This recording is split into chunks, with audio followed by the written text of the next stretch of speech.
Let's go back to the north of Johannesburg, where Sam Marshall is standing by with the MEC for Education in Gauteng, Panyaza Lesufi, to talk all things schools, technology and e-books. Sam, a very good morning to you. Good morning to you, Lebo, and good morning to the viewers once again. We're still here at the Dome, and I've got to tell you, it is... from where we were this morning to now, there are numbers coming in. 13,000 parents expected here today. They'll be inaugurated as the new SGBs across the province. Nearly 2,190 schools, of course, will be affected by that. And there's just so many other issues we can talk about as well. The MEC of Education is next to me, Panyaza Lesufi, is also going to use this opportunity today to share his vision of a paperless class environment. Remember, about 4 months and 20 days ago or so, we launched the very first paperless class.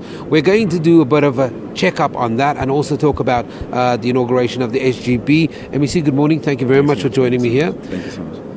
Reflect back to me very quickly. About 4 months ago or so, you had this notion of a paperless environment. It came into fruition. Give us a bit of a check-up. I'm indeed excited, from where we were 4 months ago and where we are now. The dream is becoming a reality almost every moment. We are taking all our matric classes now, this year, all of them. By end of June, when the young ones return from the June holidays, they will not have a chalkboard in their classroom. So we're expanding it. Obviously, there were some challenges when we started with the first one, issues related to breakage of the screens of the tablets, learners misplacing them, and all other related matters. But I'm quite excited that in the overall assessment report that we've received, it's thumbs up. We can go on and really roll it out until 2019 in all our schools in the province. MEC, this morning you're going to share some of that insights and vision with the parents. Just how excited are you? Because we roughly have about 12 to 13,000 parents here today.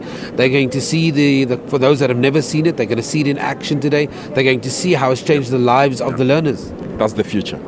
That's the future. These young ones, and that's what I'm trying to invest. These young ones under the leadership of this government now, they must be innovative, and they must be taught to be entrepreneurs, and they must be given the necessary assistance for them to ensure that they choose maths and science. And if they do that and achieve those goals, it means these young ones will no longer have to fill a form to say this is a salary. They will say, I don't earn a salary, I pay salaries. And that's the kind of young people that I want. I don't want young people that will queue for a social grant. I don't want young people that will queue for an RTP house. I want young people that will buy their own houses. I want young people that will have their own social grants purely because their mind has been enabled to be in a position to buy things that they want. That's the kind of the future that I want, and that's the kind of the future that I want the SGBs to assist me, because I can't do it alone. I need them to commit that they will protect these assets. I need them to commit that they will recruit the best teachers. I need them to commit that they will recruit the best principal, because school stands and fall on principal. If you don't have the best principal, you'll never have this investment.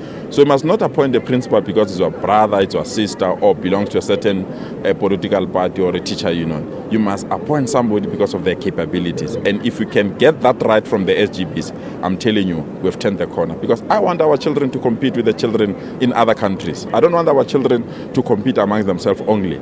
They must be at the same par with other children in other countries outside our country. Recently, there was a decision taken to dissolve the SGB in Roodepoort. Why was that decision taken? There's a group of parents that took over the school. They stole the keys of the school. They forcefully removed young ones, 6-year-olds, out of the classrooms. They barred teachers from coming into the school premises. And I got a report that in the interest of safety of those young ones, because other parents were mobilizing to chase the other group outside, and we'd imagine there have been violence of parents in front of the young ones.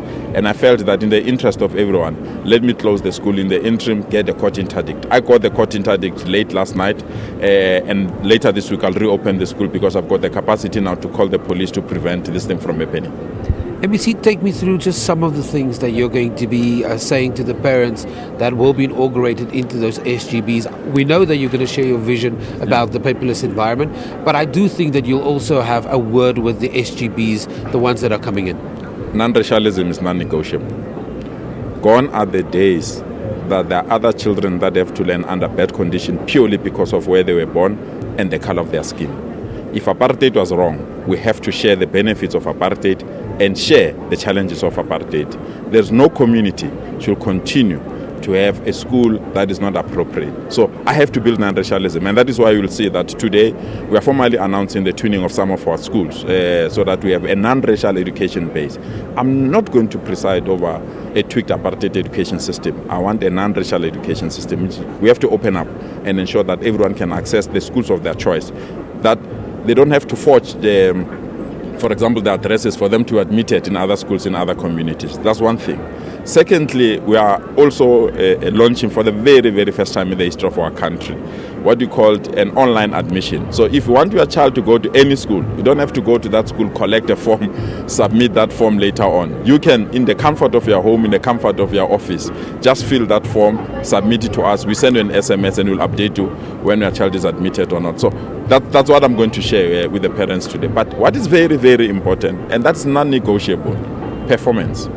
Our schools have to be centers of excellence. We don't have to have fewer schools performing very well. All our schools have the capability to perform very well. And therefore, I'm sharing with the parents that look inward, don't look outward. It must not be about the finances of the schools. It must not be about the squabbles in the SGBs. It must be about what is happening inside the classroom. Do we have the best teacher in that school? Do we have the best principal in that school? And if we don't, what kind of support we're giving to those teachers and the principals? And I think that's also the issue around twinning. It is about support and learning best practices. What are just some of the challenges you faced in this concept of twinning? Having schools from one demographic partner with a school from another demographic? Is the resistance of the unknown or the fear of the unknown. Remember, South Africans have never truly and honestly work together, except at their workplaces. So we must allow our children to mingle amongst themselves. So those that are resisting the twinning of schools, they're doing so because they fear the unknown. They feel that they cannot allow their teachers to be in the townships. But in the townships, there are people that are staying there. In the township, there are teachers that are teaching there. Who are those teachers that must only teach in the townships and others must not teach in the townships? Because in front of my eyes, all our children are equal. Therefore, the children must get the best educators to teach all of them. Actually, it's the poor that deserve the best teachers because the rich can have an alternative. So I feel, and those that are resisting that we need to twin our schools, I really believe that if they give us an opportunity to demonstrate this new twinning of schools, they will benefit and they will embrace the system. MEC, we're going to leave it there, but thank you very much for joining us and talking to us. The MEC, of course, Panyaza Lesufi of Gauteng Education, is set to address nearly 12 to 13,000 parents who will form part of the new incoming SGBs at 2,190 schools. Also, we're expecting hundreds of learners here today at the Dome in Northgate. We take an ad break. You don't go anywhere.